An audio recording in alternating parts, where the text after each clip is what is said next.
வணக்க நண்பர்களே, இந்த வீடியோல நம்ம என்ன செய்தி பார்க்க போறோம்னா, மதுவால் என் வாழ்க்கை சீரழிந்து போனது, கண்ணீர் விட்டும் கதரும் பிரபல பாப்பாடகி. இணையதளத்தில் வைரலாகும் அந்த பாடகியுடைய நேர்காணல்.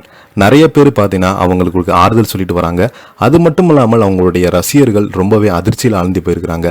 ஒரு மதுவால இப்படி அவங்க வாழ்க்கையே போச்சே என்று நிறைய பேர் நினைத்து அவங்களுக்காக ஆறுதல் சொல்லிட்டு வராங்க. அதிலிருந்து கொஞ்சம் மீண்டு வர வேண்டும் என்று நிறைய பேர் அவங்களுக்காக பிரார்த்தனையும் செய்துட்டு வராங்க. யார் அந்த பாடகி, அவங்களுக்கு என்னாச்சு, அவங்க எதற்காக இந்த மாதிரி மதுவால சீரழிந்து போனாங்கன்னு இந்த வீடியோவில் விரிவாக பார்க்கலாம். அதுக்கு முன்னாடி முறையாக நம்ம சேனலை ஃபஸ்ட் டைம் பார்க்குறீங்கன்னா சப்ஸ்கிரைப் பண்ணாதவங்களாம் சப்ஸ்கிரைப் பண்ணிக்கோங்க. பெல் பட்டன் சிம்பிள் அமைக்கி நம்ம சேனலோட நோட்டிஃபிகேஷனை எனபிள் பண்ணிக்கோங்க. நாங்கள் போடுற வீடியோ எல்லாமே உங்களுக்கு உடனுக்குடனே வந்து சேரும். வாங்க என்ன தகவல் என்ன செய்தின்னு இந்த வீடியோவில் விரிவாக பார்த்து தெரிஞ்சுக்கலாம். மதுவால் என்னுடைய வாழ்க்கை ரொம்பவே சீரழிந்து போனது, கண்ணீர் விட்டும் கதறி பிரபல பாப்பாடகி. ரசிகர்கள் அதிர்ச்சி, பிரார்த்தனை செய்துட்டு வராங்க நிறைய பிரபலங்கள்.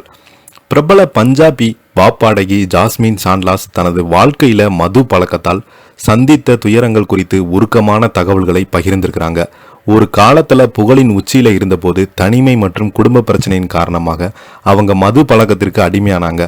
தனது 23 வயதுல தொடங்கிய இந்த விபரீத பழக்கம் அவரது வாழ்க்கையை தலைகீழாக மாறியதுடன் பல தவறான முடிவுகளை எடுக்க காரணமாக இருந்தது.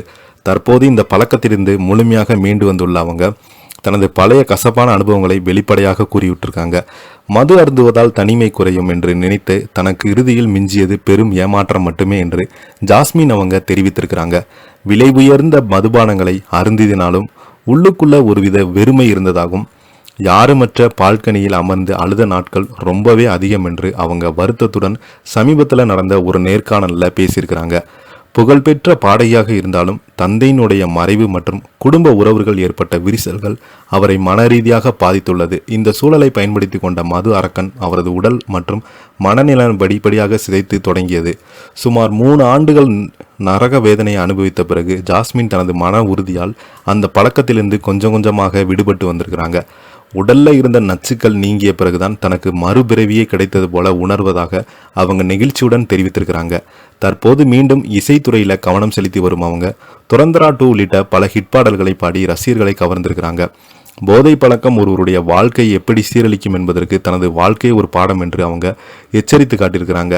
இவங்களுடைய ரசிகர்கள் பிரபலங்கள் இவங்க அதுலேருந்து மீண்டு வந்ததுக்கு நிறைய பேர் பார்த்தீங்கன்னா வாழ்த்துக்கள் சொல்லிட்டு வராங்க. நிறைய பேர் பார்த்தீங்கன்னா இந்த மாதிரி மீண்டும் தவறான முடிவில் எடுக்கக்கூடாது என்று சொல்லிட்டு வராங்க. இதை பற்றி நீங்கள் என்ன கீழே உள்ள கமெண்ட் பாக்ஸில் மறக்காமல் பதிவிடுங்க. இந்த வீடியோ உங்களுக்கு பிடிச்சிருந்தால் லைக் பண்ணுங்கள், ஷேர் பண்ணுங்கள், கமெண்ட் பண்ணுங்கள். நன்றி, வணக்கம்.